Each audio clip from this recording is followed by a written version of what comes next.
Tennessee's MVP this past season was Joey Aguilar, and it's really not even up for discussion, in my opinion. What about some other superlatives? Where does Chris Brazzell check in? What about Braylon Staley, David Sanders, and so much more?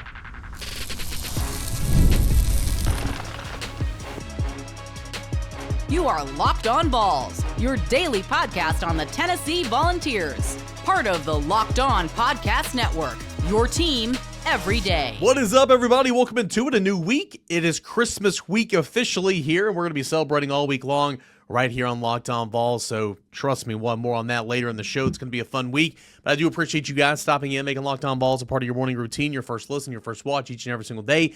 Part of the Locked On Podcast Network, the #1 sports podcasting network available right now. I'm your host, Eric Cain, a member of the VolQuest.com team here in town covering your Tennessee Volunteers, and today's episode is presented by our friends over at FanDuel Sportsbook. If you want to get right in the middle of the action this season, visit FanDuel.com and place your live bets all season long. FanDuel Sportsbook. Okay, so we kind of went back and revisited some of my season projections from the month of June. We did that on Friday's show, and we talked about some things I hit on, some things that I missed very badly on. Today, I thought we'd go back and do those superlatives from what actually happened. So, MVPs coming up in a matter of seconds. Most improved, biggest surprise, best true freshman, best newcomer, all that to come on the show. But first, we're going to start with team MVP. And really, this is I'm going to do offense and defense for all these. Really, on the offensive end, there's no question who this is. I mean, it's Joey Aguilar. I mean, sure, I guess there could be a conversation had about Chris Brazzell. There could really honestly be a conversation about Braylon Staley, but who gets the football to them? That's Joey Aguilar. Who led the SEC in passing this year? That's Joey Aguilar. Let's not even mention the fact that he got here mid-May. Let's not even mention the fact that he didn't have a spring practice. Let's not even mention the fact that he had to learn the playbook, his teammates, and learn how to play with those guys all in, just the span of a fall camp before earning the starting job, and then he goes out and does what he does this year. I mean, again, I've said this several times throughout the year. I think Joey Aguilar is one of the greatest stories in all college football. I think DeSean Bishop's a good story. I think Jesse Perry's a good story. But I think Joey Aguilar, from a national perspective, is probably one of the best stories in all of college football this year. And he was better than what anybody could have imagined, in my opinion. He threw 10 picks. He threw too many picks. We knew he was going to throw more picks than what Joe Milton did or Hendon Hooker and Nico Iamaleava. We knew that coming into it. But he threw for more yards. I mean, remember last year whenever it was literally a struggle to get over 200 yards in SEC games through the air? I mean, it was a struggle. I mean, Joey Aguilar had games where he threw for over 400 yards this year. I mean, he had games where he was knocking on the door to 400 yards. He had games where, against Georgia, the Georgia Bulldogs in week 3, he accounted for 5 total touchdowns. One of my buddies, Matthew Osborne, would still say it's Joey Aguilar's fault that Tennessee lost that game. That's just silly line of thinking there. He always loves them to give him a shout out. But Joey Aguilar is the team MVP on offense for sure. Led the SEC in passing yards, 344 yards. That is a fourth most in single season program history. And with a good game against Illinois in the Music City Bowl, he could surpass Eric Ainge, who's number 3 in single season passing yards. He set that in 2007, 3,522 yards. Tyler Bray's number 2 on that list with 3,612 yards that he set in 2012. On my list here that I'm reading from, I put 2021. It's 2012. And there's an outside shot that, if he threw for 400 yards in this game, 400 yards and then some in this game, he could pass Peyton Manning, who had 3,819 yards back in 1997. I don't anticipate him passing Peyton Manning, but with a good game in the Music City Bowl at 3,444 yards passing, Joey Aguilar could surpass Eric Ainge and maybe even Tyler Bray into number 2 or 3 in the single season passing records for the University of Tennessee. His 24 passing touchdowns ranked 4th in the SEC. His quarterback rating of 157.1 ranks 3rd in the SEC. He had 257 yards on the ground before sacks. He had 3 rushing touchdowns. Joey Aguilar is the offensive MVP for Tennessee this year, and I really honestly don't think it's even a conversation. We'll talk about Chris Brazzell here in a moment. Chris Brazzell's start to the season was phenomenal, but then he kind of tapered off a little bit, right? It was really I won't say a struggle, but he had to make sure that Chris Brazzell got to 1,000 yards receiving there, and it came down to the second half, or came down to the last game of the regular season. So for that matter, I don't think Chris Brazzell is going to be in this conversation.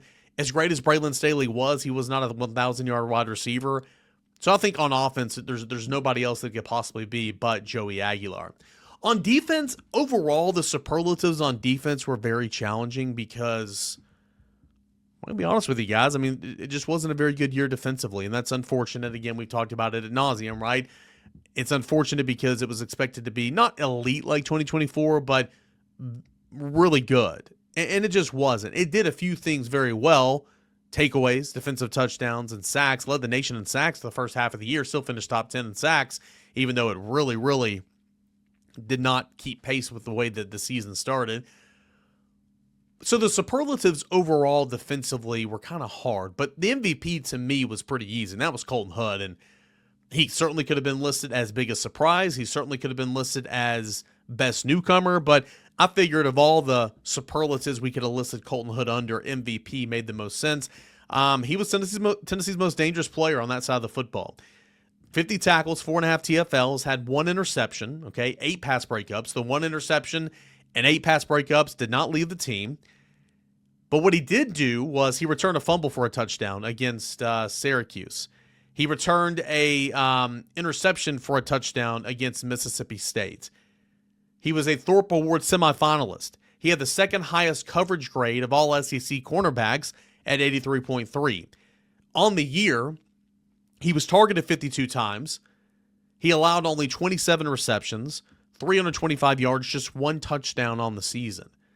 I think he had like over 400 pass coverage drops, but he was targeted only 52 times. So many times they were targeting Ty Redmond just to stay away from Colton Hood. He was a massive addition for Tennessee in the transfer portal, and if that entire secondary unit was healthy, he could have played a lot of star, in my opinion. Jamal McCoy at a corner, Ricky Gibson at a corner, Colton Hood at a star. Whoo! What could have been? And keep in mind, like, you would still have Jalen McMurray to spell guys at corner, Colton Hood to spell guys at corner, and before everything went off the rails, you could have had Boo Carter as well. Tennessee's secondary, again, that's why, I and everybody else ended up being wrong because I thought Tennessee's secondary was going to be really good this year. It had potential, man. It had a whole lot of potential. Nobody, based on the offseason to that point through June, nobody saw just the wheels falling off for Boo Carter. I think we all assumed that Jamal McCoy was going to play some this year. That never happened. And safety play was always going to be the weakest spot of the secondary, but I don't think anybody envisioned it being just kind of as poorly as it was. But nonetheless, Colton Hood is Tennessee's defensive MVP, in my opinion, when I'm looking at superlatives, and I thought that was pretty easy. I thought it was really, really just, no contest. All right, when we come back, we'll go to most improved and biggest surprise on each side of the football this year for the University of Tennessee as we are here on Monday morning Lockdown Balls. Merry Christmas week. Got a fun show coming up all week long. Got some really, really fun shows coming up. We'll get into that more later in the show, but right now we'll get into most improved and biggest surprise as we come back on Superlative Day for Tennessee football. NFL Sundays move fast. One big play and suddenly everything feels different. That's what makes live betting with FanDuel so exciting. You're not just watching the games, you're reacting to it in real time.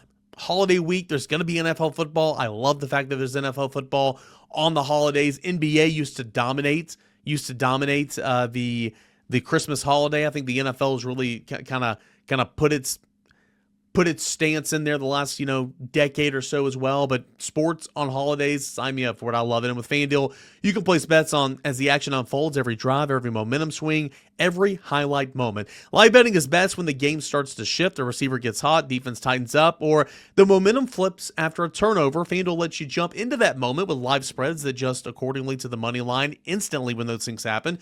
Player props as well, updates as guys start to heat up, and you, as the consumer, can even bet on touchdown scores, drive results, totals, and more. That keeps you locked in, dialed in, and ready to roll for every single snap of every drive with every distinct possibility.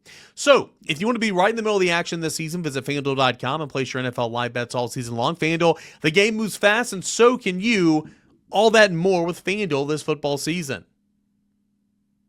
It's a Monday Locked On Vols. Appreciate you guys for being here and making us a part of your morning routine, your first listen, your first watch each and every single morning. Appreciate you guys, you everydayers, for being a part of the show. Don't forget, $5 for a month, $50 for a year. You can join the Everydayer Club, exclusive content, Discord channels for Locked On, other Locked On hosts, other shows, ad-free shows, all that and more as a part of the Everydayer Club.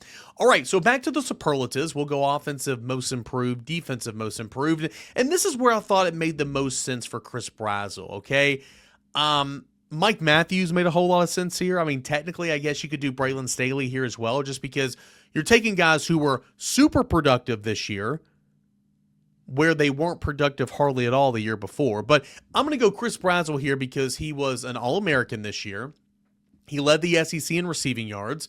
He was tied for the lead in SEC with 9 receiving touchdowns. And he was a part of the rotation for the most part at wide receiver last year. Mike Matthews was there a little bit.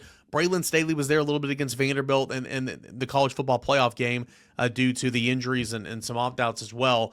But Chris Brazzell makes the most sense here because he just took off. And so many times we talk about second year in the system. We see those leaps. We see those, we see all those improvements just like Hendon Hooker did, just like Jalen Hyatt did, just like Dante Thornton did. Chris Brazzell is the next guy in that lineage. 62 receptions, 1,017 yards. Again, those 1,017 receiving yards first in the conference.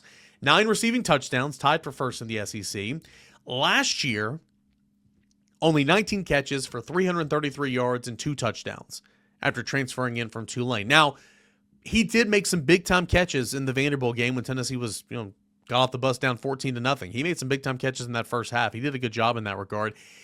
He also had the catch of the year, maybe, the go-ahead score against Alabama in the back of the end zone when, again, beautifully drawn play by Josh Heupel, flip-flopped Squirrel White, and maybe it was Chaz and Emerald that year. I can't remember. Flip-flopped Squirrel White and Chris Brazzell. Brazzell went to the slot, and they went to him in the back of the end zone. That was a great ball by Nico Iamaleava, and that was the go-ahead score for Tennessee in that win over Alabama in 2024. But for the most part, the numbers weren't anywhere close to what we expected them to be. So going from 19 catches to 62, going from 333 yards to 1,017 yards, and going from 2 touchdowns to 9 touchdowns, well, that's improvement, to say the most. That is most improved, to say the least, I guess. Brazzell currently is ranked as the number 7 wide receiver on Mel Kiper Jr.'s NFL Big Board. He's ranked number 34 overall on ESPN's list of best available prospects for the NFL Draft. He graduated from Tennessee in December. He becomes the 3rd 1,000-yard wide receiver of the Josh Heupel era, joining Cedric Tillman 2021, Jalen Hyatt 2022, and his 1,017 yards receiving ranks 9th in program history for a single season total. Also, he was the lone SEC wide receiver to appear on any AP All-American award list this year, and the first for Tennessee since Hyatt did that back in 2022. All right, so Chris Brazzell, most improved. I think that makes the most sense here when you're talking about most improved. We'll go to defense here, and let's go to Edwin Spillman. Edwin Spillman makes sense to me because he would have played a lot more in 2024 as a true freshman if not for some injuries. He was limited to only 3 games. Hand injury, hamstring injury. I mean, he had a couple different injuries that really kept him out for quite some time. But he finished 2nd on the team with 74 tackles this year. He was the first man off the bench, kind of the 3rd man in the rotation, if you will. But when you look at the snap counts, and granted, Arion Carter missed pretty much 2 games with some injuries this year, and he was limited. But you look at the snap counts this year, Arion Carter, 477 snaps. Jeremiah Thielander, 474 snaps. And it was Edwin Spillman that was, I don't have it listed here. They were pretty much even. He had 470 some odd snaps as well. And so I looked at Tennessee as having pretty much 3 starters at the linebacker position. 76.7 Pro Football Focus grade, 3.5 TFLs, 2.5 sacks, 1 interception, 2 pass breakups, 3 QB hurries. And again, you go from playing essentially 3 games last year to where you were banged up, battered, and bruised with a bunch of injuries. I thought Edwin Spillman, from the first month and a half of the season to the last month and a half of the season, I thought he was significantly better. I thought he figured out the speed of the game. I thought he played better in space. I don't think he was overrunning anything. I thought that made a whole lot of sense. So Edwin Spillman is my most improved player on defense. Let's go back to offense real quick. And let's go to the biggest surprise. Biggest surprise for me, again, Jesse Perry could be in this conversation. Joey Aguilar could certainly be in this conversation. But I think DeSean Bishop makes the most sense. Biggest surprise for Tennessee on the offensive end. Because he was going to play a role, but barring just a horrific game in the Music City Bowl, DeSean Bishop is on track to be a 1,000-yard rusher this season. Would anybody have guessed that DeSean Bishop would have been a 1,000-yard rusher this year? I didn't. I thought he would be the lead back, and I thought that he would do well. But I didn't think he was going to run for 1,000 yards this season. I mean, he is 17 yards away from securing a 1,000-yard season. 6.0 yards per carry is fourth best in the SEC. His rushing total right now ranks fifth in the SEC. His 14 rushing touchdowns is third most in the SEC. Again, what began as a three-headed monster for Tennessee with Bishop, Star Thomas, Peyton Lewis, really kind of reverted back to that Dylan Sampson workhorse towards the end of the year. 24 carries for DeSean Bishop against Florida, 20 carries against Vanderbilt there at the end of the season. So DeSean Bishop, I'm not surprised that he played a big role. I'm not surprised that he found some success. I'm a little bit surprised that he is going to be, again, barring just a horrible game in the Music City Bowl. I mean, he's 17 yards away from 1,000 yards. That surprises me. But hey, that's in a good way. And then you look at defense. The surprise player on defense for Tennessee, in my opinion, that's Dominic Bailey. And maybe it's not that surprising because he is a sixth-year guy, and it's not like his numbers were all SEC worthy, but Dominic Bailey's 5.5 sacks led the team, 7.5 TFLs led the team. Again, those numbers should be higher on defense. Really should be. Those numbers should be significantly higher on defense, but 5.5 sacks led the team, 7.5 TFLs led the team, 25 tackles. He had 3 quarterback hurries, 1 forced fumble. His 503 snaps were instrumental for Tennessee, specifically when Tennessee was struggling with defensive line injuries, defensive interior injuries. 503 snaps. That was 62 more snaps than any other defensive lineman. He played defensive end. He would slide in and play defensive tackle. His production all across the defensive line was really surprising for me. And good for him. Again, a veteran guy, a 6-year guy. He knew the system. He knew the why, not just the what. So maybe it's not all that surprising, but it's still surprising for me that he had this type of season. So congratulations to him. I think that's awesome.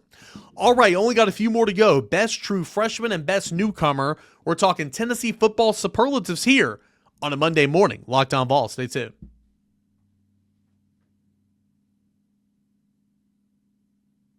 Couple more superlatives here on this Monday morning to kick off Christmas week.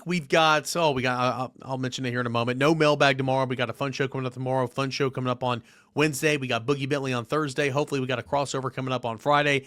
A lot of fun coming up this week. And we're getting started with Tennessee superlatives from this past season. Offense. Best true freshman.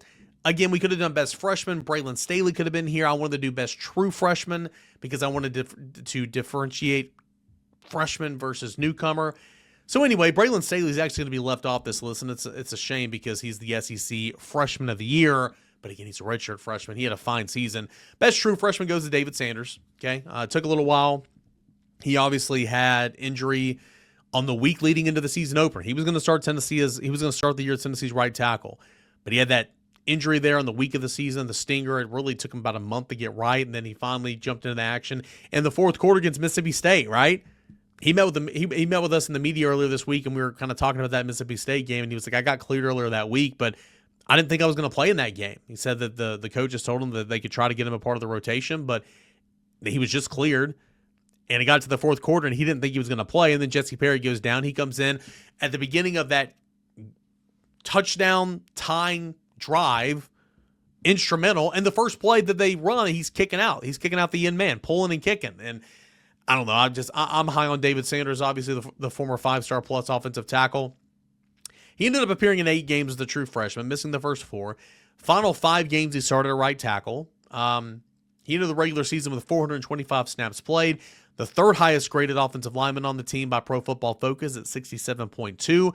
He trailed only Wendell Moy at 73.7 and Lance Hurd at 67.4. His best game in SEC play was actually at Alabama, where Tennessee struggled, graded out at 74.0 across 49 offensive snaps. He allowed 2 sacks on 231 pass blocking reps, 11 pressures, and 8 quarterback hurries. Sanders' pass blocking grade of 68.8 was the 2nd best on the team behind Jesse Perry's at 71.6. David Sanders had himself a good year, a good starting point. He is only going to get better. Best true freshman on defense. Ty Redmond, of course. Who else? Forced into action in the season opener. Took over like 19 plays into the season opener. Ty Redmond was forced into action, and he literally never came back out. I mean, outside of maybe getting a drink here or there, maybe getting, banged up for just a series or 2. I mean, he never came out, right? And he's going to be so much better for it. And he could have been listed as the most improved because Georgia straight up attacked him. Gunnar Stockton straight up attacked him, and he went through the lumps in that game against Georgia. And some other teams did that as well. But as the year went along, man, he got better and better and better, and he is going to be one of the most experienced and young starting cornerbacks in all of the SEC next season. Ended up leading the team with 3 interceptions, 10 pass breakups. He was targeted a team high, obviously, because they were trying to stay away from Colton Hood. And why not stay away from Colton Hood and target a true freshman in the process? That makes a whole lot of sense. He was targeted 70 times through the air. He tallied the 2nd most defensive snaps in all of the team behind Colton Hood, who was the leader. 726 snaps in 12 games. He produced a Pro Football Focus grade of 77.6, which is really solid. Saved his best play for the final month of the year when he had grades of 75.0, 88.1, and 75.2 in games played against Oklahoma, New Mexico State, and Vanderbilt. Ty Redmond is going to be a problem, a serious problem for opposing quarterbacks moving forward. And the fact that he got thrown into the fire, took some lumps, no doubt, but he got thrown into the fire and, played through it. He's going to be so much better for it, and I can't wait to see what that looks like. Finally, let's go to Newcomer of the Year, and I'm only going to do one for offense because I'm going to be honest with you guys. Who would get it on defense? Colton Hood? Well, he's my MVP. Ty Redmond? Well, he's my best true freshman. You see the dilemma here where offensively I couldn't find a spot to get Braylon Staley or to get maybe a Jesse Perry. There were too many guys to highlight. Ethan Davis finished the year strong. Probably wasn't going to make any of this, but you know what I'm saying? Like, there's a lot of people I could have put in for the Superlatives offensively. Defensively, there's not enough. There's not enough to highlight. So I just didn't do a newcomer because, again, newcomer could have been Colton Hood. He's my MVP. Technically could have been Ty Redmond. He's my best true freshman. So I just didn't do one. So offensively, best newcomer of the year. Give me Wendell Moy. Stan Pendleton was your starting center. Wendell Moy was your starting guard.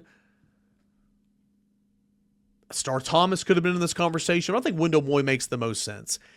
He was a focal point on the defensive line, a fixture in the interior that for an offensive line, they replaced 4 or 5 starters on the offensive line. Oh, also, most improved, I didn't even mention, I'm talking offensive line right now, he's on my mind. You guys were probably screaming at YouTube at the screen or screaming into your phone or your listening device.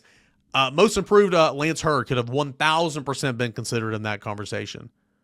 I mean, honestly, Lance Hurd's numbers per Pro Football Focus were so much worse than Chris Brazzell's last year.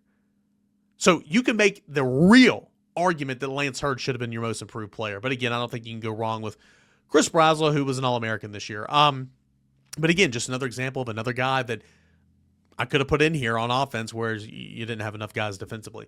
Wendell Moy, really, really good fixture on the offensive line that, returned only one starter, and that being Lance Hurd. He was the leader on the offensive line with a Pro Football Focus grade of 73.7, who led all guards in SEC play with that Pro Football Focus grade. He allowed just 1 sack, 11 pressures. He played 689 offensive snaps this year. He was really good. And it's really good that Tennessee's going to have him for another year as well. So that is really, really good stuff. All right. That's going to do it here for the superlatives for Tennessee football from the 2025 season. I hope you guys enjoyed that. Got a big week coming up. Really excited. If you haven't already, send in some submissions. Please, @_Cainer, @LockedOnVols. That's my Twitter. That's mine and the show's Twitter, X, Instagram, and TikTok. Okay? You can find me on Facebook at Cainer On Air. Send in your submissions for tomorrow. We're celebrating Festivus, the national holiday created by Seinfeld. What grind your gears? We're going to air some grievances on tomorrow's show. What about Tennessee football, Tennessee athletics, and the history? Maybe it's a specific game, a specific player, a call that didn't go your way. Maybe it's uniforms.